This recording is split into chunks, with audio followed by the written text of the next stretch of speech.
ప్రపంచంలో ఉండే ప్రతి హిందువు జీవితంలో ఒక్కసారైనా వెళ్ళాలి అనుకునే ప్రదేశం ప్రయాగ్రాజ్ కుంభమేళా. ఆ స్థాయిలో ఈ యాత్ర హిందువులకు ప్రీతిదాయకం. అలాంటి ఈ కుంభమేళాలో ఈసారి ముఖ్యంగా 4 మహిళలు మొత్తం ప్రపంచాన్ని ఆకర్షించారు. వాళ్ళ గురించి మాట్లాడుకొని మనుషులు లేరు, వాళ్ళని చూపించని మీడియా లేదు. అందంలో కానీ భక్తిలో కానీ వీళ్ళ క్రమశిక్షణకు హిందువులంతా ఫిదా అయ్యారు. వీళ్ళలో ఒకరే హర్ష రిచారియా. కుంభమేళాలో అందరికంటే ముందు ప్రతి ఒక్కరి అటెన్షన్ని గ్రాప్ చేసిన సాధ్వి ఈ రిచారియా.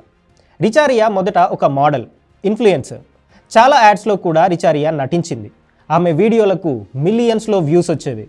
కానీ ఈ మోసపూరిత సమాజం మీద విరక్తి చెంది తన మిగిలిన జీవితం శివయ్య ఆరాధనలో గడపాలని నిర్ణయించుకుంది.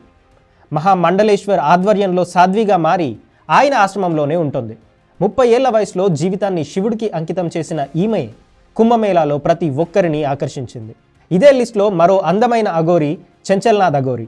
వినడానికి పేరు అబ్బాయిలా ఉన్నా ఈమె మాత్రం అమ్మాయి. 7 ఏళ్ల వయసులోనే చంచల్నాథ్ ఇంటిని వదిలేసి అఘోరిగా మారిపోయింది. బెంగాల్ నుంచి కర్నాల్ వరకు పాదయాత్ర చేసింది. కాళీమాత గుళ్ళలో ఉంటూ జీవితం మొత్తాన్ని కాళీకి అంకితం చేసింది. ఈమె పేరు చెప్తేనే అతీత శక్తులు అందరికీ గుర్తుకు వస్తాయి. అగ్గిపుల్ల సహాయం లేకుండా గాలిలోనే నిప్పు పుట్టిస్తుంది చంచల్నాథ్ అఘోరి. ఇదే ఈమె స్పెషాలిటీ. పంచభూతాలు ఈమె కంట్రోల్లో ఉంటాయి అనేది అందరి నమ్మకం.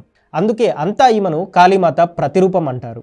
ఆమెని దర్శించుకునేందుకు, ఆశీర్వాదం తీసుకునేందుకు ఎగబడుతుంటారు. ఈ లిస్టులో ఉన్న మరో సాధ్వి ధనేశ్వరి. ప్రకృతికి మానవ రూపంగా ఈమెను చూస్తుంటారు భక్తులు. ప్రకృతితో, జంతువులతో ఈమెకు ఉన్న అనుబంధం ఎవరికీ అంతు చిక్కదు. ఈమెను చూస్తే చాలు జంతువులు ప్రేమతో ఈమె దగ్గరకు వస్తూ ఉంటాయి. ఆమె చుట్టూ ఆడుకుంటాయి.